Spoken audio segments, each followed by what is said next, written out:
এই ভূত সেই ভূত, ভূত কত ভয়, পুকুর ঘাটে কিসের ছায়া, কারা কথা কয়। দিনের আলোয় সবই সাদা, রাত বাড়লেই ভয়। শুরু হচ্ছে প্রবাসীদের ভূতের গল্প পরিবেশনায় তৌহিদ রনি ইউটিউব চ্যানেল। প্রচলিত বিশ্বাস অনুযায়ী ভূত, প্রেতাত্মা বা অশরীরী হল মৃত ব্যক্তির আত্মা, যা জীবিত ব্যক্তিদের সামনের দৃশ্য, আকার গ্রহণ বা অন্য কোনো উপায়ে আত্মপ্রকাশ করতে সক্ষম। ভৌতিক অভিজ্ঞতার গল্প প্রায়শই শোনা যায়। এই সকল বিবরণীতে ভূতকে নানাভাবে বর্ণনা করা হয়েছে, কখনো অদৃশ্য বা অস্বচ্ছ বায়বীয় আকারে, কখনো বা বাস্তবসম্মত সম্প্রাণ মানুষ বা জীবের আকারে। সর্বোপরি ভূত ভয়ের আর সেই ভয়কে জয় করে যে সকল প্রবাসী রেমিটেন্স পাঠিয়ে দেশকে করছে উন্নত, তাদের গল্প নিয়ে শুরু হচ্ছে প্রবাসীদের ভূতের গল্প।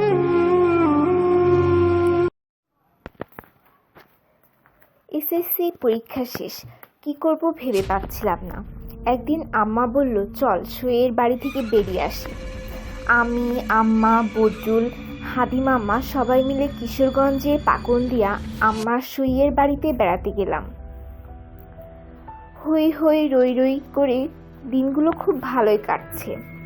এর মাঝে একদিন ওই এলাকার মাইকে প্রচার হয়েছে যাত্রা হবে। আমরা খুবই উৎফুল্ল। রাতে আমি, মামা, নয়ন ভাই, স্বপন, শরীফ আরও 3 জন মিলে রওনা হলাম। মোটামুটি 3 কিমি রাস্তা, তার মাঝে নাকি আবার নদী পার হতে হয়। প্রচণ্ড শীত, খোলা গলায় গান ছেড়ে নদীর পাড় দিয়ে চলছি। পাশের ঘন কাশবন ফাঁক দিয়ে মাঝে মাঝে 1 জোড়া 2 জোড়া চোখ এসে উকি দেয়। উকি দিয়েই শেয়ালগুলো পাশের ঝোপে হারিয়ে যায়। মামা বলল, শেয়ালেরা রাতে নদীর পাড়ে আসে কাঁকড়া খাওয়ার জন্য। আমরা মূল নদীর ঘাটে এসে পৌঁছালাম। দেখি মাঝি নাই, কিন্তু নৌকা আছে। আমরা মাঝিকে ডাকাডাকি করতে লাগলে কিছুক্ষণ পর মাঝিকে দেখলাম কাশবন থেকে বেরিয়ে আসলো। কিছুটা অপকৃষ্ট লেগেছিল, মনে নাই। নদী পার হলাম আরও 1 কিলোমিটার। এবার কিন্তু সোজা কাশবনের ভিতর দিয়ে যেতে হবে। ছোট একটা রাস্তা, বোঝাই যাচ্ছে এটা একটা কাশবনই ছিল। মানুষ হাঁটতে হাঁটতে কিছুটা রাস্তা হয়ে হালকা চাঁদনি, 2 ধারে কাশের জন্য 2 পাশে কিছুই দেখা যাচ্ছে না, শুধু সামনে আর পিছনে দেখা যাচ্ছে। কিন্তু সামনে আর পিছনে 2 পাশে শুধু অন্ধকার আর অন্ধকার, কেননা চাঁদের আলো এত নিচে এসে পৌঁছাচ্ছে না। আমরা সবাই হাঁটছি তো হাঁটছি। কুয়াশা পরে 2 পাশের কাশগুলো কিছুটা নুয়ে পড়েছে, ফলে হাঁটার সময় আমাদের মুখে এসে লাগছে। খুবই বিরক্তিকর একটা ব্যাপার। অনেকক্ষণ যাবৎ আমি একটা ব্যাপার খেয়াল করলাম যে কিছুক্ষণ পরপরই কাশবনের ভিতর থেকে একটা শব্দ হচ্ছে। শেষবার যখন শব্দটা শুনলাম, তখন আমার মনে হলো কিছু একটা আমাদের সাথে সাথে চলছে। আর কিছুক্ষণ পরপর শব্দটা শুনিয়ে কি বোঝাতে চাচ্ছে বুঝলাম না। তবে একটা অদ্ভুত ব্যাপার হলো, একটা নির্দিষ্ট সময় পরপর একই শব্দটা শোনা যাচ্ছে। বন জঙ্গল পরিষ্কার করে করে সামনে যাওয়ায় যে শব্দটা ঠিক সেই রকম। আমি কিছুটা ভয় পেয়ে গেলাম, তবে কারো কাছেই কিছু বললাম না। সোজা সামনে হাঁটছি, থেকে থেকে শব্দটা আমি ঠিকই শুনতে পাচ্ছি। একটা জিনিস খুব অদ্ভুত লাগছিল যে সবাই কেমন জানি নির্বিকার, কেউ কিছু শুনতে পাচ্ছে না। তাহলে আমি কেন কোন হ্যালুসিনেশনে আছি? মানুষের চেঁচামেচি শোনা যাচ্ছে। আমি আর মামা ছাড়া আর বাকি সবাই দেখি দৌড় দিল। আমরাও পিছনে পিছনে দৌড় লাগালাম। মোটামুটি সামনেই বসলাম। সবাই চিৎকার চেঁচামেচি করছে। 2 ঘন্টা। এর মাঝে আয়োজকদের একজন এসে বলে গেল চুপ করার জন্য, এখনই নাকি যাত্রা শুরু হবে।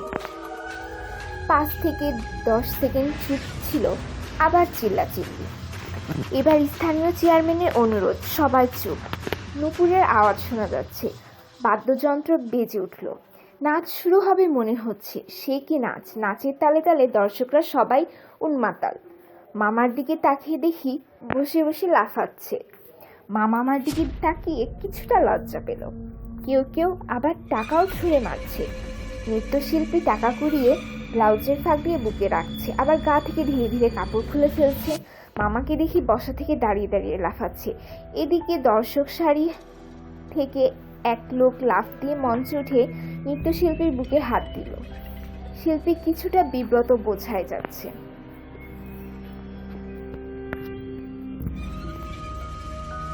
স্বেচ্ছাসেবকদের 8-10 জন মিলে একটা লোককে ধরে নিয়ে গেল। আয়োজককারীদের মধ্যে থেকে একজন এসে অনুরোধ করে যাচ্ছে শৃঙ্খলা বজায় রাখতে, অহেতুক ঝামেলা কার সহ্য হয়। হঠাৎ একজন ওই লোককে মার শুরু করলো, সাথে সাথে দর্শকরাও ঝাঁপিয়ে পড়ল। মুহূর্তের মাঝেই হাজার হাজার মানুষ দৌড়াদৌড়ি শুরু করলো। শরীফ স্বপন বলল, মামা দৌড় দেন, বিরাট মায়ের লাগাবো, এই এলাকা খুব খারাপ। আমরা দৌড় লাগালাম, শরীফ স্বপনেরা সামনে দিয়ে, আমরা পিছনে। দৌড়াচ্ছি পিছন দিয়ে ধর ধর।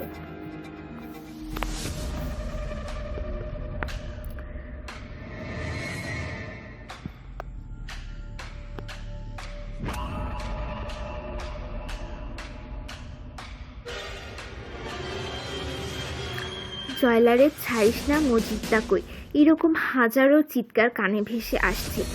পিছনে তাকিয়ে দেখি হাজারো মানুষ দিক বেদিক হয়ে দৌড়াচ্ছে। আমরা তখন রাস্তা ছেড়ে কাশবনের ভিতর দিয়ে হামাগুড়ি দিয়ে দিয়ে আগাচ্ছি। মামার জুতা ছিঁড়ে গেছে, বেচারা ওই জায়গায় বসে জুতার জন্য শোক করা শুরু করলো। মামা আবার ভীষণ কৃপন্ত। আমরা মামাকে ধরে টেনে হিঁচড়ে ভিতরে যাচ্ছি। ধীরে ধীরে ধর ধর আওয়াজটা স্মিত হয়ে আসছে। আমরা নদী পাড়ে এসে দাঁড়ালাম। হালকা চাঁদনি, ঘাটে কেউ নেই। সহজেই বুঝতে পারলাম ভয় কেউ এদিকটায় আসেনি। শরীফ বলল, এখানে দাঁড়ানো মোটেও নিরাপদ নয়, যে কোনোভাবেই নদী পার হতে হবে। আমি আবার সাঁতার জানি না। মামা বলল, ভাগ্নে তুমি আমার কাঁধে ওঠো। আমি রাজি হলাম না। আমি সারা জীবন সব জায়গায় মাতব্বারি করতাম, শুধু পানি ছাড়া।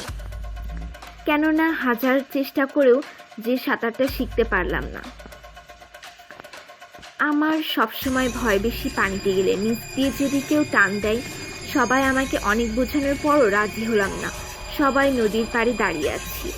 একটা অজানা আতঙ্ক সবার ভিতরে কাজ করছে। আল্লাহু আল্লাহু, সবাই একটু ছড়ানো ছিটানো থাকলেও দেখলাম মুহূর্তের মাঝে একসাথে জড়ো হয়ে গেল। শব্দটার উৎপত্তি বোঝার চেষ্টা করতে লাগলাম। এর মাঝে শুনলাম লা ইলাহা ইল্লাল্লাহু। কাশবনের ভিতর দিয়ে যে রাস্তাটা চলে গেছে সেদিকে একটি ক্ষীণ আলো রেখা কাশবনের উপর দিয়ে দেখা যাচ্ছে। আমরা সবাই সেদিকে তাকিয়ে রইলাম। আলোর তীব্রতা এবং শব্দের তীব্রতা বেড়ে চলছে। সবাই এক দৃষ্টিতে ওই দিকে তাকিয়ে আছি। দেখি দুইজন মানুষ ওই কাশবনের পথ দিয়ে বের হয়ে আসছে। দুইজনের হাতে দুইটি হ্যারিকেন। পিছনে 4 জনের কাঁধে করে একটি খাটিয়া নিয়ে আসলো, সাদা কাপড়ে ঢাকা। বুঝলাম কোনো লাশ নিয়ে এসেছে। তার পিছনে আরো 2 জন হ্যারিকেন হাতে। অবাক হয়ে গেলাম। আসসালামু আলাইকুম সবাই জবাব দিলাম। সবার চোখে মুখে উৎকণ্ঠা স্পষ্ট। আমি একটু আগ বাড়িয়ে গিয়ে জিজ্ঞেস করলাম, কি ব্যাপার বলুন তো? সবচেয়ে বৃদ্ধ যে লোকটা সে বলল, মৃত ব্যক্তিটি হলো এই এলাকার জামাই, শ্বশুর বাড়িতে এসেছিল। সাপের কামড়ে সন্ধ্যায় মৃত্যু হয়েছে। এখন ওই পাড়ে নিজ বাড়িতে নিয়ে যাওয়া হবে দাফনের জন্য। সবার জড়তা মনে হয় একটু কাটল। বাবা, নৌকা নাই? না চাচা, দেখি না তো। ঠিক আছে, তাহলে আপনারা এইখানে লাশের পাশে দাঁড়ান, আমরা গিয়ে নৌকা নিয়ে আসছি। এইটা কি কয়? মাথাটা আবার ঝিনঝিন করে উঠল। একটু সন্দেহ লাগছিল। শেষে আমি বললাম, আপনারা 4 জন এবং আমরা 4 জন নিয়ে গিয়ে নৌকা নিয়ে আসবো, আর বাকি সবাই এখানে থাকুক। চাচা মনে হয় আমার মনের কথা বুঝতে পারলো। চাচার মুখে যে হাসিটা দেখলাম, সেই হাসির রহস্য হাজার রকমের হতে পারে। আমরা 8 জন মিলে রওনা হলাম। নদীর পাড় ধরে হাঁটছি, সাথে 2টি হ্যারিকেন। চাচা মনে হয় মাঝির বাড়ি চিনে। সেই দেখলাম চিনিয়ে চিনিয়ে নিয়ে যাচ্ছে। একটা জায়গায় এসে চাচা থামলো। টর্চ লাইট মেরে দেখলাম ঘাটে ওই বিশাল নৌকাটা বাঁধা আছে। জায়গাটা অনেক অন্ধকার। নদীর পাড়ের ওপর বাড়ি ঘরও আছে, কিন্তু মনে হচ্ছে যেন মৃত্যুপুরী। কিছুটা ভয় ভয় লাগছে। একটা প্যাঁচা উড়ে গেল। পানিতে কিছু পড়ার শব্দ। ওই হাইলারে বুঝতে পারলাম মাঝির নাম হালিম। কোনো সারা শব্দ নেই। চাচা রাগে বলতে লাগলো, সবাইকে ময়রা ভূত হয়ে গেছে। শেষে আমরাই নৌকা নিয়ে আসলাম। অনেক বড় নৌকা, নৌকার ছাদ নাই। উপরে কাঠ দিয়ে মেঝা করা হয়েছে, তবু মাঝখানে 4 হাতের মতো জায়গা ফাঁকা। পানি সেচের সুবিধার জন্য এটি করা হয়। আমরা এই ফাঁকের এক পাশে বসলাম, অন্য পাশে ওরা। আমি নৌকার শেষ মাথায় বসলাম। নৌকা যখন ছাড়বে ঠিক তখনই কাশবনের ভিতর থেকে একটা আওয়াজ আসলো, বাবারা আমার একটু নিয়ে যাও। টর্চ লাইট মেরে দেখি এক বৃদ্ধ লোক। ভাবলাম এত রাতে আমরা নিয়ে না গেলে বেচারা কিভাবে পার হবে, তাই আমি সবাইকে অনুরোধ করলাম নেওয়ার জন্য। নৌকাটি ভাসিয়ে লোকটি লাফ দিল, নৌকায় উঠল। নৌকাটি দোলনার মতো দোল খেতে লাগলো। আমার কাছে মনে হলো সবাই নৌকায় ওঠার পর নৌকাটি যতটুকু ডুবলো ওই লোকটা ওঠার পর আরো বেশি ডুবলো। লোকটি লাশের ঠিক পায়ের কাছে বসলো। নৌকা চলতে লাগলো। খুব বেশি বড় নদী, যতই ভুলে থাকার চেষ্টা করছি ততই মনে পড়ছে। এই হালকা চাঁদনি রাতে কাশবনের ওপর কুয়াশার ধোঁয়া যে মায়াবী জাল সৃষ্টি করেছে তা আলিফ লায়লার কথা মনে করিয়ে দিল। ভয় কাটানোর জন্য মনে মনে গান গাওয়ার চেষ্টা করলাম। জোর করেই কিছুটা অন্যমনস্ক হয়ে যেতে চাইলাম। দূরে ভেসে যাওয়ার কলা গাছরূপী লাশগুলোকে এক মনে দেখছিলাম। হঠাৎ যে নৌকা চালাচ্ছিল তার বিকট চিৎকার, কেউ একজন পানিতে ঝাঁপিয়ে পড়ার শব্দ। আমি ঘুরে তাকাতে সমস্ত নৌকাটা দুলে উঠল, যেন কোনো নীল দরিয়ায় নৌকাটা ঝড়ের কবলে পড়েছে। সবাই লাফিয়ে পানিতে পড়ছে। মামা চিৎকার করে পানিতে লাফ দেওয়ার জন্য বলছে। আমি উঠে দাঁড়ালাম। নৌকার শেষ মাথায় টর্চ লাইট মেরে দেখি বৃদ্ধটি লাশের একটি পা ধরে পার মাংস খাচ্ছে। পায়ের হাড়টি স্পষ্ট দেখতে পাচ্ছি। বৃদ্ধটির মুখে আলো পড়তেই আমার দিকে তাকিয়ে রইল। চোখ থেকে নীলালো বিচ্ছুরিত হচ্ছে। মুখে রক্তের দাগের মতো এবড়ো থেবড়ো মাংস লেপটানো। বিভৎস দৃশ্য। খুব বমি আসতে লাগলো। আমি জোর করে চেষ্টা করছি সবকিছু আটকিয়ে রাখতে। তীরের দিকে তাকালাম। বুঝতে পারছি এতটুকু সাঁতার দিয়ে পার হওয়া আমার পক্ষে সম্ভব না। সবাইকে দেখলাম চিৎকার করছে আর দৌড়াচ্ছে। আমি বৃদ্ধের দিকে টর্চ লাইট মেরে দাঁড়িয়ে রইলাম। বৃদ্ধটি আমার দিকে তাকালো, উঠে দাঁড়ালো ঝপাট। যতক্ষণ পারলাম সাঁতার কাটতেই থাকলাম। শেষে মাটি হাঁটুতে বাজলো। বুঝতেই পারলাম তীরে এসে পৌঁছেছি। দৌড় লাগালাম। চিৎকার অনুসরণ করে কাশবনের ভিতর দিয়ে দৌড়াতে লাগলাম। হাজার হাজার মানুষের চিৎকার, চারদিকে মশাল আর মশাল। কেউ কেউ ডাকাত ডাকাত করেও চিল্লাচ্ছে। কাশবনের ওই পাশে একটি বাড়ি আছে, সেখানে সবাই পড়ে রইল। আমিও গিয়ে ওইখানে শুয়ে পড়লাম। চারিদিকে মানুষ ঘিরে ধরেছে। কেউ কেউ আমার কাছে ঘটনা জানতে চাইলে আমার মুখ দিয়ে কোনো কথা বের হচ্ছিল না। এর মাঝে একজন সবাইকে ধমক দিয়ে সরিয়ে দিল। সবার মাথায় পানি ঢালার ব্যবস্থা করতে বলল। মামার হুঁশ হওয়ার পর আমাকে জড়িয়ে ধরে বলল, ভাইগনা বাইচে আসোস? আপা আমারে মাইরাই ফেলতো। একে একে সবার হুঁশ হলো। আমি সব ঘটনা খুলে বললাম। এর মাঝে দেখি শরীফের আব্বাও লোক নিয়ে হাজির। কেউ কেউ নদীর পাড়ে যাওয়ার সাহস দেখালো।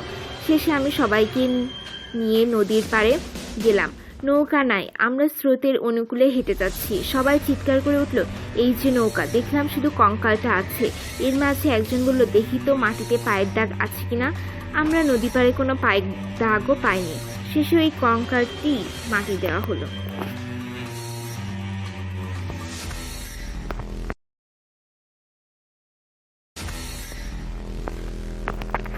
ঘটনা 2। সমীর ও অভিজিৎ দুইজন একসাথে এবছর মেডিকেল থেকে পাশ করেছে। ওদের দুইজনেরই ইচ্ছে প্রত্যন্ত কোনো গ্রামের হাসপাতালে গিয়ে মানুষদের সেবা করা। একদিন ওরা বেরিয়ে পড়ল। শহর থেকে অনেক দূরে এক গ্রামে এসে হাজির হলো। খুবই নির্জন গ্রামটি, মানুষজনও খুব কম। গ্রামের একটি দূরে একটি পরিত্যক্ত হাসপাতাল আছে। হাসপাতালটি 2 তলা। বহু বছর আগে এই হাসপাতালে রোগীদের সেবা হতো, গ্রামের মানুষদের চিকিৎসা হতো। কোনো এক অজানা কারণে হাসপাতালটি বন্ধ হয়ে যায়। সেই থেকে পরিত্যক্ত অবস্থায় পড়ে আছে এটি। সমীর ও অভিজিৎ এই হাসপাতালটাকে নতুন করে চালু করার চিন্তা করলো। বিকেল তখন ঘনিয়ে আসছে। হাসপাতালের নিচের তলায় একটি রুম পরিষ্কার করলো ওরা আজকের রাত কাটানোর জন্য। প্রয়োজনীয় কিছু জিনিসপত্র গ্রাম থেকে আনিয়ে নিল ওরা। বলা তো যায় না রাতে কখন কি লাগে। আর হাসপাতাল থেকে গ্রামের সবচেয়ে কাছের বাড়িটাতে যেতে 10 কি 15 মিনিট লাগবে। তাই আলো থাকতে থাকতে গ্রাম থেকে জিনিসপাতি আনিয়ে নিল ওরা। সন্ধ্যা হলো, অন্ধকার নেমে আসলো চারদিকে। হাসপাতালের আঙ্গিনায় বসে কথা বলছে সমীর আর অভিজিৎ। তখনই চাদর গায়ে একটা লোক আসলো। ওদেরকে বলল, এখনো সময় আছে, চলে যাও এখান থেকে, জায়গাটা ভালো না।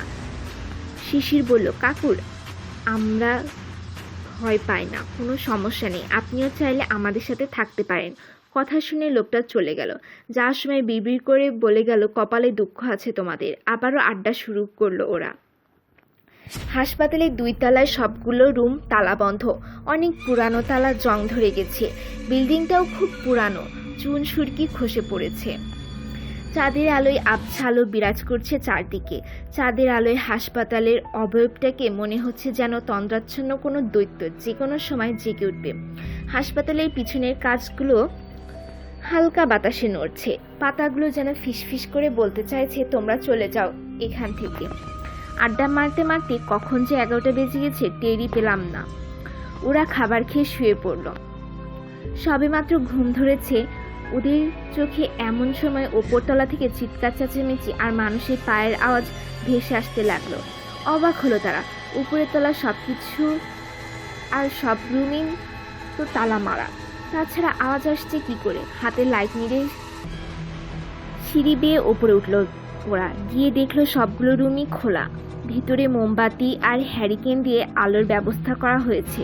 2জন নার্স একজন রুগীকে ধরে রেখেছে, কিন্তু ওদের দিকে তাকাচ্ছে না কেউ। রুগীটা চেঁচাচ্ছে আর বলছে, আমাকে বাঁচাও। ভয়ে হাত পা কাঁপতে লাগলো সমীর আর অভিজিৎ। অভিজিৎ একটু এগিয়ে গিয়ে কাপা কণ্ঠে বলল, ওকে ধরে রেখেছেন কেন আপনারা? ঘাড় ঘুরিয়ে অভিজিতের দিকে তাকালো নার্স আর রুগীটি। ওদের চেহারা দেখে মুহূর্তের মধ্যে অজ্ঞান হয়ে গেল অভিজিৎ। সমীর কোনো রকমে টেনে অভিজিৎকে রুম থেকে বের করলো। রুম থেকে বের হতে সবকিছু আগের মতো হয়ে গেল। এখন আর কেউ নেই, রুমগুলো তালাবদ্ধ। পানির ছিটা দিতেই জ্ঞান ফিরল অভিজিতের, কিন্তু ভয়ে হাত পা কাঁপছে 2জনেরই। হঠাৎ নিচ থেকে বিকট এক চিৎকার শোনা গেল। ওরা দৌড়ে নিচে গেল। নিচে গিয়ে দেখলো মাটিতে উপুর হয়ে পড়ে আছে সন্ধ্যাবেলা চাদর গায়ে দিয়ে আসা লোকটা। মাথা থেকে ফিনকি দিয়ে রক্ত বের হচ্ছে। সমীর অভিজিৎকে বলল, তাড়াতাড়ি যা, আমার ব্যাগ থেকে ব্যান্ডেজ নেয়, অনেক রক্ত বের হচ্ছে। অভিজিৎ গিয়ে ব্যাগে ব্যান্ডেজ খুঁজে পেল না। সমীরকে ডেকে বলল, একটু এদিকে হয়তো ব্যান্ডেজ খুঁজে পাচ্ছি না। সমীর লোকটাকে ওখানে রেখে অভিজিতের কাছে গেল। ব্যান্ডেজ নিয়ে ফিরে এসে দেখলো লোকটা নেই। তার চেয়ে অবাক করার বিষয় হলো সেখানে কোনো রক্ত বা রক্তের দাগও নেই। ভয়ে হাত পা যেন অবাস হয়ে গেল ওদের। তখনই আবারও চিৎকার চেঁচামেচি ভেসে আসতে লাগলো 2 তলা থেকে। ওরা উপরের দিকে তাকিয়ে দেখলো আবারও আলো জ্বলছে 2 তলার রুমগুলোতে, আর ভেসে আসছে সেই রুগীর আর্তনাদ, আমাকে বাঁচাও। আর সহ্য করতে পারলো না ওরা। এক দৌড়ে হাসপাতাল থেকে বেরিয়ে গেল। রাস্তার উপর দাঁড়িয়ে হাঁপাতে লাগলো 2জনেই। হঠাৎ দেখলো একটা লোক ওদের দিকে হেঁটে আসছে। রাত তখন প্রায় 3টা। ওরা ভাবতে লাগলো এত রাতে এই লোকটা এখানে কি করে। লোকটা ওদের কাছাকাছি আসতেই রক্ত হিম হয়ে গেল 2জনের। এই যে সেই চাদর গায়ে দেওয়া লোকটা। আবারও দৌড় দিল ওরা। এবার সোজা ওদের রুমে। দরজা জানলা লাগিয়ে চুপচাপ বিছানার উপর শুয়ে রইল ওরা। উপর থেকে চিৎকার চেঁচামেচি আর মানুষের পায়ের আওয়াজ ক্রমাগত ভেসে আসতে লাগলো। সময় যেন কাটছেই না। ওরা বারবার ঘড়ির দিকে তাকাচ্ছে কখন ভোর হবে। হঠাৎ কে যেন ওদের দরজা নক করলো, কিন্তু ওরা ওদের জায়গা থেকে নড়ল না। বেশ কিছুক্ষণ পর দরজায় নক করা বন্ধ হয়ে গেল। চারিদিক নীরব, ওপর থেকে কোনো আওয়াজই আসছে না। তখন ঘটলো অঘটনটা। আগেও সমীরই দেখলো দরজার নিচ দিয়ে রক্ত ওদের রুমে ঢুকছে। আস্তে আস্তে বাড়তে লাগলো রক্তের প্রবেশ গতি। কিছুক্ষণ বাদে রুমের পুরো মেঝে রক্তে ভরে গেল। চোখ বন্ধ করে ভগবানকে ডাকতে লাগলো 2জনে। ভোর প্রায় হয়ে এলো। কিছুক্ষণ বাদে দরজা খুলে বাইরে বেরিয়ে আসলো ওরা। আলো ফুটতে শুরু করেছে চারদিকে। ভোরের পাখিরা কিচিরমিচির করছে। আকাশের পূর্বকোণে সূর্যটা উঁকি মারল। হাসপাতালের বিল্ডিংটা এখন খুব অসহায় মনে হচ্ছে। এখন দেখে কে বলবে এই অসহায় বিল্ডিংটায় রাতে মৃত্যুপুরীতে পরিণত হয়। রাতের ঘটনাগুলোকে শুধুমাত্র দুঃস্বপ্ন মনে হচ্ছে ওদের কাছে। ফ্রেশ হয়ে নাস্তা করে নিল ওরা।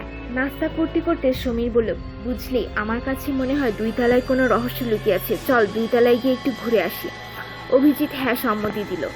নাস্তা শেষ করে ওরা উপরে গেল। জং পড়া তালাটা ভেঙে ভিতরে ঢুকলো ওরা। ভিতরটা অন্ধকার। টর্চের আলোতে পুরো রুমটাতে চোখ বোলালো ওরা। মাকড়সার জালে পরিপূর্ণ রুমটা। পুরানো সিট, বোতল আর কিছু প্যাকেট পড়ে আছে। একটু সামনে এগোলো ওরা। একটা ডেস্ক আর চেয়ার পড়ে আছে। ডেস্কের ওপর ছোট একটা কার্ড। ময়লার আস্তর জমে গেছে ওটার ওপর। অভিজিৎ সেটা পরিষ্কার করলো। তাতে লেখা ডক্টর বাহাদুর শেখ। নিচে সাক্ষাতের সময় উল্লেখ করা আছে। কার্ডটা পকেটে ঢুকালো অভিজিৎ। ডেস্কের ড্রয়ার খুলে সমীর একটা চিরকুট পেল। অনেকদিন আগের লেখা, অস্পষ্ট হয়ে আছে লেখাগুলো। সমীর পড়তে লাগলো চিরকুটটা। জোরে জোরে চিরকুটটা পড়তে লাগলো শিশির। তাতে লেখা, আমি ডক্টর বাহাদুর শেখ। এই রোগীটার মৃত্যুর জন্য আমি দায়ী। আমার ভুলের প্রায়শ্চিত্ত আমি নিজেই করব। আমার মৃত্যুর জন্য কেউই দায়ী নয়। অভিজিৎ বলল, সুসাইড নোট নাকি? সমীর বলল, হতে পারে। হঠাৎ বাহির থেকে খুট করে একটা আওয়াজ আসলো। দৌড়ে ওরা বাহির আসলো। এক বুড়ো লোক ওদেরকে দেখে দৌড়ে পালিয়ে যেতে চাইলো, কিন্তু পারলো না। ধরে ফেললো অভিজিৎ। জিজ্ঞাসা করলো, আপনি কে? এখানে কি করেন? লোকটা কাঁচুমাচু হয়ে বলল, আমি এই গ্রামেই থাকি। এই হাসপাতালে কেয়ারটেকার ছিলাম। সমীর বলল, তাহলে তো এই হাসপাতাল সম্পর্কে অনেক কিছুই জানেন। লোকটা মাথা তুলিয়ে হ্যাঁ সম্মতি দিল। উঠানের এক কোণে গিয়ে বসলো ওরা। লোকটা বলল, 10 কি 12 বছর আগে হাসপাতালটা বন্ধ হয়ে গিয়েছিল। তার আগে হাসপাতালটা ভালোই চলতো। একদিন বাহাদুর স্যারের ভুল চিকিৎসায় একজন রোগী মারা যান।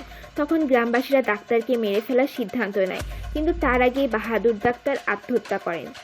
গ্রামবাসীরা ডাক্তার সাহেবের লাশটাকে কবর দিতে দিল না, হাসপাতালেই রেখে দিল। তারপর থেকে হাসপাতাল বন্ধ হয়ে গেল। আর কেউ আসে না হাসপাতালে। শুরু হলো ভূতের উপদ্রব। সব শুনে সমীর বলল, মনে হয় বাহাদুর শেখের লাশটাকে কবর দিয়ে দিলে ভূতের উপদ্রব বন্ধ হয়ে যাবে। লোকটাকে জিজ্ঞেস করলো, আপনি কি জানেন লাশটা কোথায়? লোকটা বলল, আসেন আমার সাথে। 2 তলার একটা রুম থেকে পাওয়া গেল বাহাদুর শেখের কঙ্কাল। একজন হুজুর ডেকে কঙ্কালকে কবর দেওয়া হলো। তারপর সমীর লোকটাকে বলল, আপনার কাছে কি ডাক্তারের কোনো ছবি আছে? লোকটা বলল, আমার কাছে নেই, তবে স্যারের চেম্বার রুমে ওনার একটা ছবি আছে। লোকটা গিয়ে ছবি নিয়ে আসলো। ছবিটা দেখে ওদের চোখ তো কপালে। এই যে সেই লোকটা যে কালকে চাদর গায়ে দিয়ে ওদেরকে সাবধান করেছিল।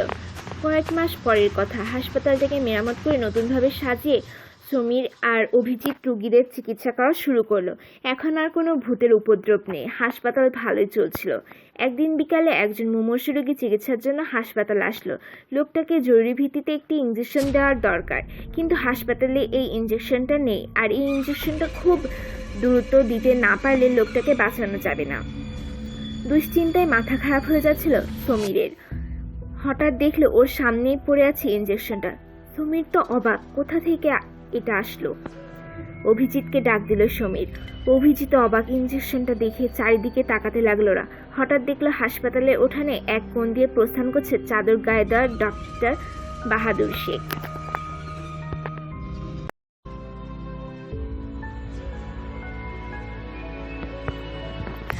ঘটনা 3। বাড়িটার দিকে তাকিয়ে একটা অদ্ভুত আকর্ষণ অনুভব করছিল রিকিয়া। বাড়ি না বলে প্রাসাদ বললেই ভালো হয়।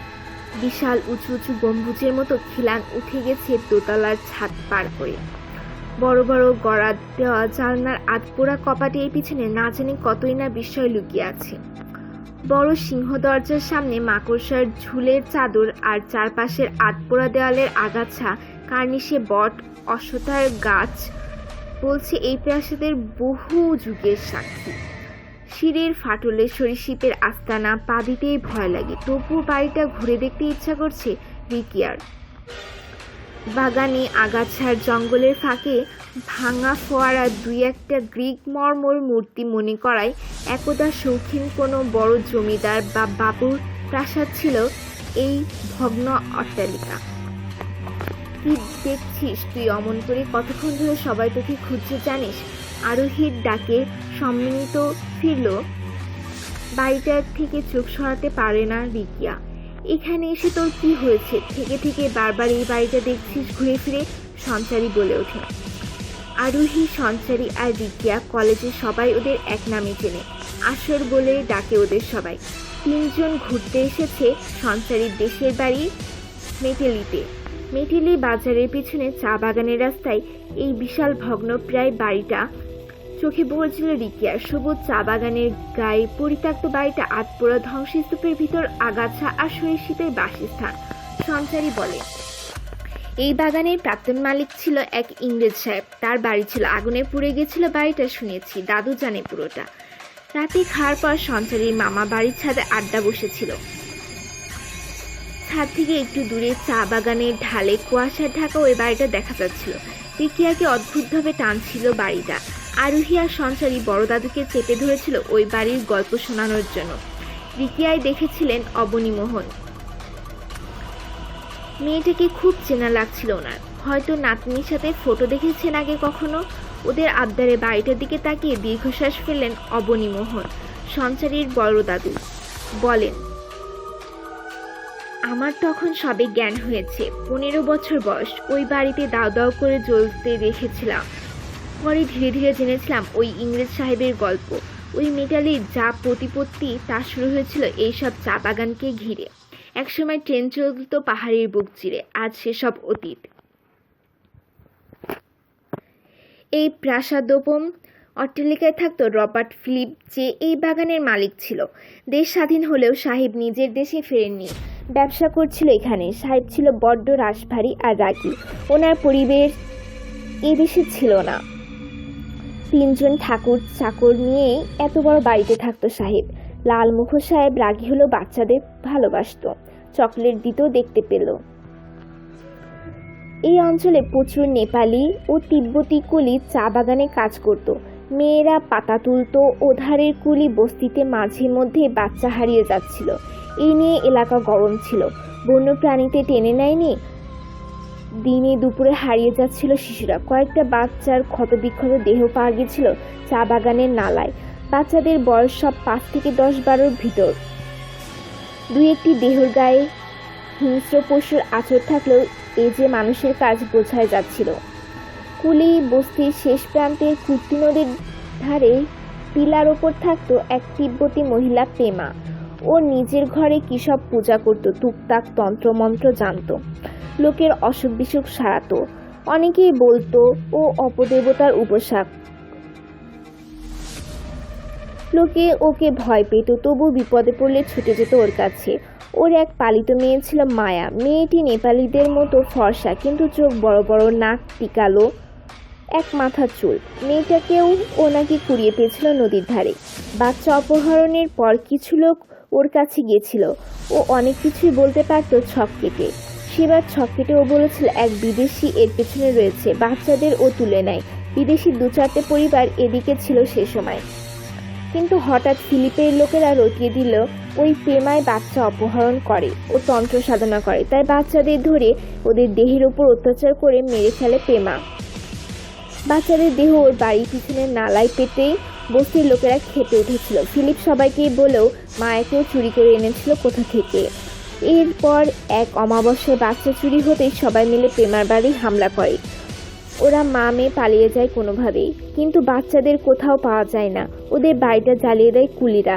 2 দিন পর মায়ার ক্ষতবিক্ষত দেহ পাওয়া যায় নালার ধারে। ফিলিপ বলে প্রেমা ওকে মেরেছে ওভাবে। এসব ওর তন্ত্র সাধনার অঙ্গ। সবাই প্রেমার খোঁজে ঘুরতে থাকে আশেপাশের বস্তিতে। এই পরের দিন মাঝরাতে সবাই দেখে ফিলিপের বাড়ি দাও দাও করে জ্বলছে। ঠাকুর চাকর সবাই পুড়ে মরেছিল সেদিন। ফিলিপ নিজেও পালাতে পারেনি। পরদিন 2টো পোড়া লাশ পাওয়া গেছিল। একজনের গলায় রূপার ক্রস ও আংটি দেখে ফিলিপকে শনাক্ত করা গেলেও অন্যটি কার জানা যায়নি। তবে অনেকেই বলে ওটা প্রেমার লাশ। আগুন কী করে লাগলো জানা যায়নি। এই ঘটনার পর আর বাচ্চা চুরি হয়নি কখনো। বাগান বিক্রি হয়ে যায়। এক গুজরাটি ভদ্রলোক কিনেছিল, কিন্তু বাংলা সরিয়ে থাকতে পারেনি। লেবাররা কাজ করতে গেলে ভয় পেত। বাচ্চাদের কান্না শোনা যেত ওখানে, মহিলার চিৎকার, পোড়া গন্ধ, এমন অনেক কিছু শোনা যেত। বাংলোটা ওরা ভেবেছিল বেচে দেবে এক মারোয়ারি ব্যবসায়ীকে। সে হোটেল বানাবে ভেবেছিল, কিন্তু লোকটা হঠাৎ মারা যায়। এরপর যার হাতে যায় ওই অট্টালিকা, সেও কিছুতে রিপেয়ার করতে পারেনি। কেউই ওই বাড়িতে ঢুকতে চায় না। এক অপদেবতা ঘিরে রেখেছে বাড়িটাকে। হয়তো প্রেমার অভিশাপে ওই অট্টালিকার আজ এই অবস্থা। গল্প শেষ হতে আরোহী বলে, কিন্তু প্রেমারা ফিলিপকে দোষী বোঝা গেল না। এখানে সবাই প্রেমাকেই দোষ দেয়, বলে ধরা পড়ার ভয়ে আর রাগে ও ফিলিপকে পুড়িয়ে মেরেছিল। সঞ্চারের ছোট মামা বলে, রিকিয়া কোথায়? আচমকা সঞ্চারের কথায় সবাই ওর দিকে তাকায়। ছাদের শেষ প্রান্তে সিঁড়ির পাশে বসেছিল রিকিয়া আর সঞ্চারী। রিকিয়াকে কোথাও দেখা যাচ্ছে না। এ ওর দিকে তাকাচ্ছে। বড় মামা বলে, নিচে জল খেতে বা টয়লেটে গেছে হয়তো। মুহূর্তের মধ্যে সারা বাজে খুঁজেও ওকে পাওয়া যায় না। কাজের লোক রমাপদ বলে ওকে বেরিয়ে আসতে দেখেছে। ও আবার ওই বাড়িতেই গেছে। আমাদের এখনই যেতে হবে, আরোহী কাঁপা কাঁপা কণ্ঠে বলে। সঞ্চারী দুই মামা, দাদু, মামার ছেলে রাজকে নিয়ে ওরা বেরিয়ে পড়ে, সাথে দুটো বড় টর্চ আর মোবাইলের আলো। পাড়ার দু একজন ওদের সাথে যোগ দেয়। সব শুনে বাড়িটার সবাই গিয়ে চাঁদের আলোয় আধপোড়া বাড়িটা আরো বিভৎস লাগছে। সিংহ দরজা খোলা। সঞ্চারী চিৎকার করে ডাকে, রিকিয়া। প্রতিধ্বনি ফিরে আসে পাহাড়ে ধাক্কা খেয়ে। একটা রাত জাগা পাখি বিকট চিৎকার করে উড়ে আসে। ওরা ঢুকে পড়ে বাড়ির ভিতর। একটা হিমশীতল অনুভূতি নেমে আসে আরোহীর শিরদাঁড়া বেয়ে। দোতলার সিঁড়িতে বসেছিল রিকিয়া, কিন্তু এ কোন রিকিয়া? ওর জ্বলন্ত চোখ, চুলগুলো উস্কো খুস্কো। ওদের দেখে চিৎকার করে ওঠে। কেউ এগোবে না, আর এক পাও না। ওর হাতে শক্ত করে ধরা কিছু একটা। আরোহী বলে, কি হয়েছে তোর রিকিয়া? চলে আয়, এই বাড়িটা অভিশপ্ত, তোরা চলে যা। আমি আমার দেবতাকে নিতে এসেছি। ও বুকের কাছে আঁকড়ে রেখেছে একটা কিছু। চলে এসো মা, আমাদের বাড়ি এসে তোমার কিছু ক্ষতি হলে আমি লজ্জায় মুখ দেখাতে পারবো না, অবনীমোহন বাবু বলেন। সঞ্চারী দুই মামা আর দাদা সিঁড়ির দিকে এগোতেই ছিটকে পড়ে কিছু ধাক্কায়। রিকিয়া বলে, তোমাদের সবার উপকার করেছিলাম আমি, অথচ তোরা ওই বিদেশিদের কথা বিশ্বাস করে আমার ঘরে আগুন দিয়েছিলিস। ও আমাদের আটকে রেখেছিল, আমার মেয়েটাকেও ছাড়েনি। ও ছিল এক জীবন্ত শয়তান, একটা পেডোফিল বাচ্চার ওপর যৌন অত্যাচার করে আনন্দ পেত। ওরা মরে গেলে নতুন শিকার ধরত আবার। এই বাড়ির মাটির নিচের ঘরে এখনো দুটো শিশুর কঙ্কাল পাওয়া যাবে। ওদের মুক্তি দিয়ে, আর আমার দেবতার এই মূর্তি ভাসিয়ে দেব আমি নদীতে। তাই হবে, আমরা সব কথা শুনবো, তুমি ফিরে এসো, অবনীমোহন বলে ওঠেন কম্পিত কণ্ঠে। রিকিয়া উঠে দাঁড়ায়, দৌড়ে বাড়ির পিছনে চা বাগানের ভিতর দিয়ে ছুটে যায় নদীর দিকে। পিছনে পিছনে গিয়েও ওরা দেখে নদীতে কিছু ভাসিয়ে দিল। ওর জ্ঞানহীন দেহটা উদ্ধার করে যখন বাড়ি ফিরল, ভোর হয়ে এসেছে। প্রচুর লোক জমে গেছিল ওদের বাড়ির সামনে। সব শুনে ওরা বাড়ির ভিতর ঢুকে খুঁজে বার করে সে পাতাল ঘর, আর উদ্ধার করে দুটি শিশুর কঙ্কাল। বাড়িতে ঢুকতে আর বাধা পায় না কেউ।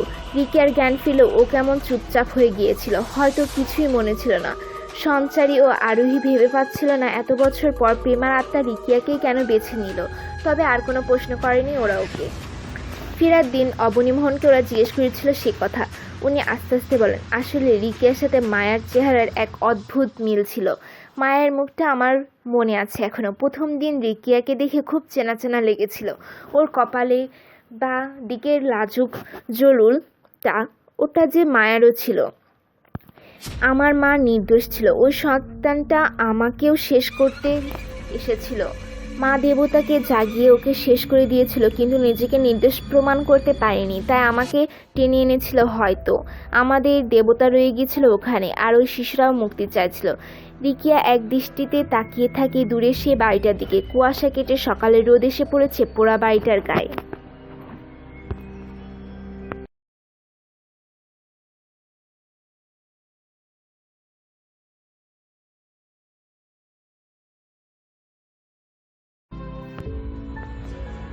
ঘটনা 4। আজ মনে হয় আর কোনো বডি আসবে না। মুকুল মর্গের বাইরে বসে ভাবছিল, আজ একটু তাড়াতাড়ি বাড়িতে ফিরবে তাহলে। সবে ভাবছে ও এবার উঠবে, তখনই গাড়ির আওয়াজে চমকে তাকালো। দেখলো গাড়ির ভিতর থেকে একটা বডি নামানো হয়েছে।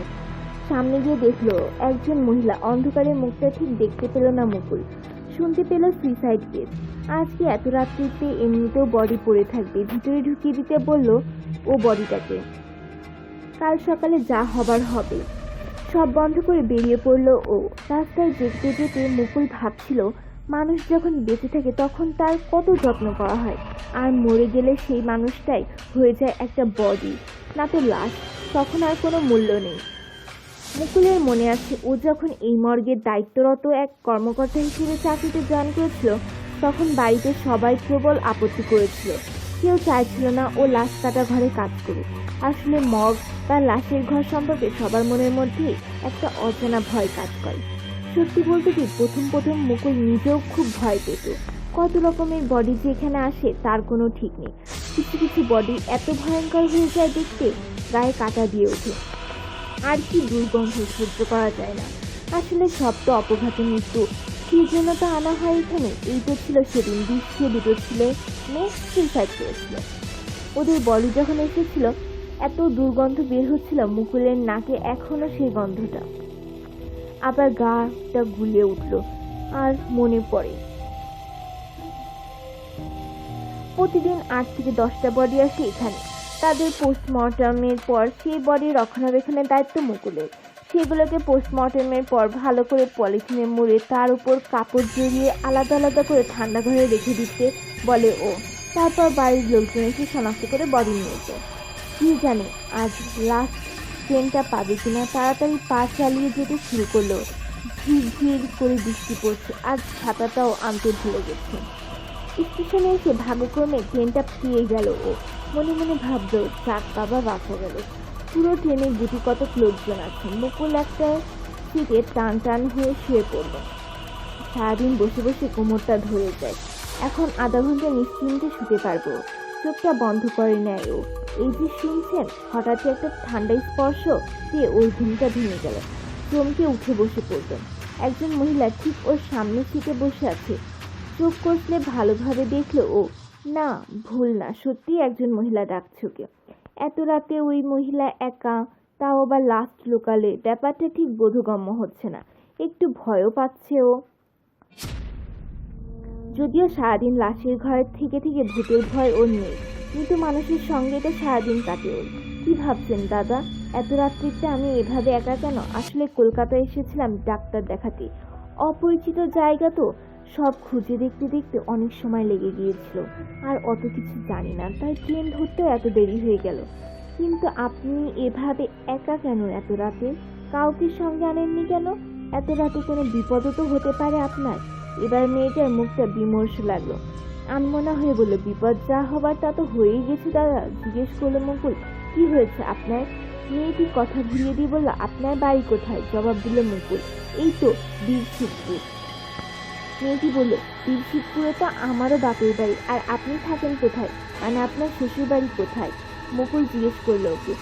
বলল, কোলাঘাট। মেয়েটি আরো অনেক গল্প করলো। বলল, বছর 2 আগে ওর বিয়ে হয়েছে। ওর বিয়ের পর ওর বাবা মা একা হয়ে গেছে। ছোট ভাই ওর থেকে অনেকটাই ছোট। আরো বলল, মেয়েটির শ্বশুর বাড়িতে ওর বাবা মা অত যেতে পারে না। গরিব বলে অত সম্মানও পায় না সেখানে ওরা। আর মেয়েটিকেও অত আসতে দেয় না ওরা বাবা মায়ের কাছে। মুকুল নিজের থেকে কিছু জিজ্ঞেস করছিল না। আসলে অপরিচিত কারোর সম্পর্কে এত আগ্রহ দেখাতে যাবে কেন? রোজ কত লোকের সঙ্গে তো ট্রেনে দেখা হয়, ট্রেন থেকে নেমে সব ভুলে যায়। মেয়েটি কিছুক্ষণ চুপ করে থেকে আবার বলল, দাদা, আমার মতো কত মেয়ে রয়েছে এভাবে হারিয়ে যায়, কেউ জানতেও পারে না তাদের কথা। মুকুল বলল, মন খারাপ করো না বোন, সব ঠিক হয়ে যাবে। আবার মেয়েটি বলল, আর কিছুই ঠিক হবে না দাদা, আমার জীবনে সব শেষ হয়ে গেছে। কথায় কথায় মুকুলের নামবার সময় হয়ে গেল। ও মেয়েটিকে বলল নিজের সিট থেকে। মেয়েটিও সঙ্গে সঙ্গে উঠে এসে বলল, আমার একটা উপকার করবেন দাদা, আমার এই চিঠিটা আমার বাবা মায়ের কাছে পৌঁছে দেবেন একটু। ওদের তো ফোন নেই, তাই চিঠিতেই সব লিখে দিয়েছি। নিজের বাপের বাড়ির ঠিকানাও বলে দিল মেয়েটি। আরও বলল, যেন কাল সকালেই পৌঁছে দিই চিঠিটা।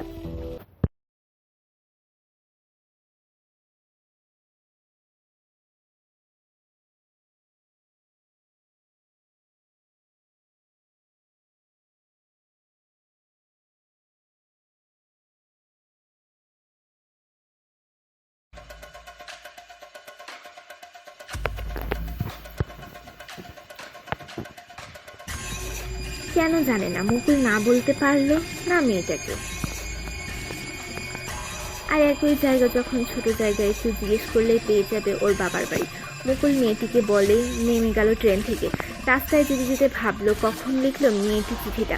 আর ভাবতে পারছে না ও। এমনিতেই সারাদিনের ধকলে ও ক্লান্ত হয়ে আছে।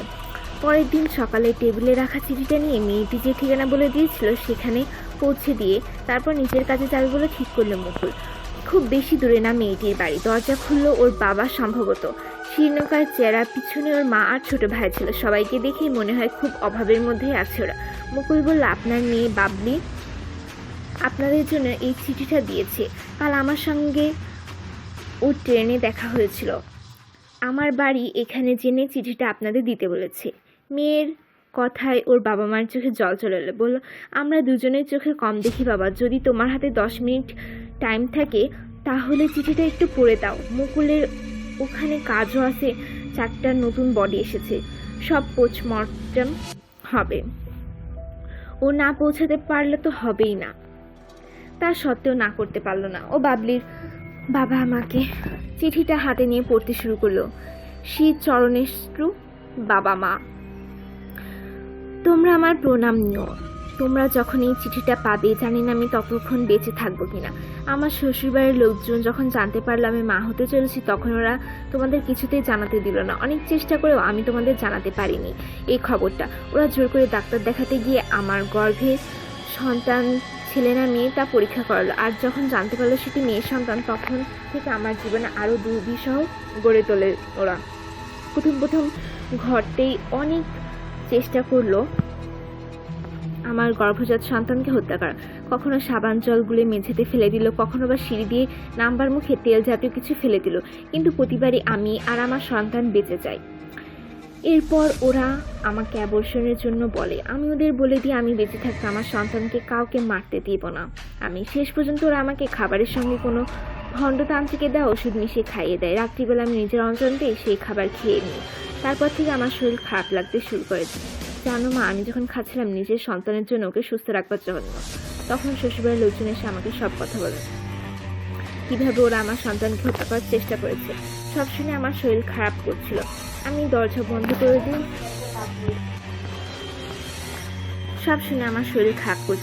আমি দরজা বন্ধ করে দিয়ে ঘরে ঢুকি। একটা কাগজে তোমার জানাবার জন্য সব চিঠি লিখে রাখি, কারণ আমি বুঝতে পারছিলাম যে আমি আর বাঁচবো না, আর রক্ষা করতে পারবো না আমার সন্তানকে।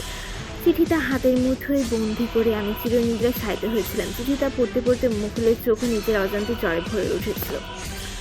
আর বাবলির মা বাবা ওখানে স্থবির হয়ে বসে পড়েছিল। মুকুল কোনো কথা বলতে পারছিল না। ওদের কি বললে ওরা ভাষা খুঁজে পাচ্ছিল না। কোনো কথা না বলেও নিজের কাজে বেরিয়ে পড়লো। কিছু বলবার তা ভাববার মতো অবস্থা ওর তখন ছিল না।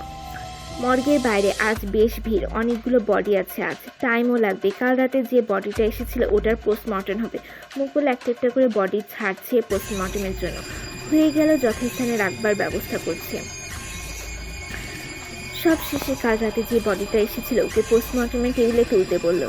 কিন্তু একে দেখছে এ তো কাল রাতে ট্রেনে পরিচিত হওয়া মেয়েটি, মানে বাবলি। চোখ খুঁজলে ভালো করে দেখলো, হ্যাঁ এটা তো বাবলি। ওর হাতের মুঠোয় বন্দি। ওটা কি? একটা কাগজের টুকরা মনে হচ্ছে। কাছে গিয়ে মুকুল ওর মুঠো খুলবার চেষ্টা করলো। শক্ত হয়ে গেছে পুরো বডিটা। তা অনেক কষ্টে ও বের করলো ফোল্ড করা একটা চিঠি। মুকুল তাড়াতাড়ি চিঠিটা খুললো। একে দেখছে অবিকল একই চিঠি তো কাল সকালে বাবলির বাবা মায়ের কাছে পড়েছে। সেই এক হাতের চিঠি, একই ভাষা, হুবহু এক চিঠি। চিঠিটা টেবিলে রেখে মুকুল বাইরে বেরিয়ে এলো। কেন যেন ওর শরীর খারাপ লাগাচ্ছিল। বাইরে এসেও আরো স্তম্ভিত। বাবলির বাবা আর মা বাইরে এসে কাঁদছে। ওকে দেখে ওরা বলল, মুকুল ওখান থেকে বেরিয়ে আসার পরেই নাকি ওদের বাড়িতে ফোন করে। অজানা কেউ জানিয়েছে ওরা যেন তাড়াতাড়ি সম্ভব এই মর্গের কাছে চলে আসে, না হলে ওদের মেয়ের সঙ্গে আসলে কি হয়েছিল তা ওরা কিছুতেই বুঝতে পারবে না। বাবলির শ্বশুরবাড়ির লোকজনরা ওদের না জানিয়ে এটাকে সুইসাইড বলে চালিয়ে ওদের মেয়ে সৎকারে করে দিবে। মুকুলের কাছে এবার ধীরে ধীরে সব পরিষ্কার হয়ে গেল, ছবির মতো। তার মানে এটা বাবলি মুকুলের মাধ্যমে ও নিজের বাবা মাকে জানাতে চেয়েছে সব ঘটনা, যাতে তার সঙ্গে হওয়া অন্যায়ের শাস্তি ওই নরপশুগুলো পায়। মুকুলও নিজের মনে মনে বলে, এদের ছাড়া যাবে না, কিছুতেই না। দুটো নিষ্পাপ প্রাণকে হত্যার শাস্তি তো এদের পেতেই হবে, না হলে যে বাবলির আত্মা কোনোদিন শান্তি পাবে না।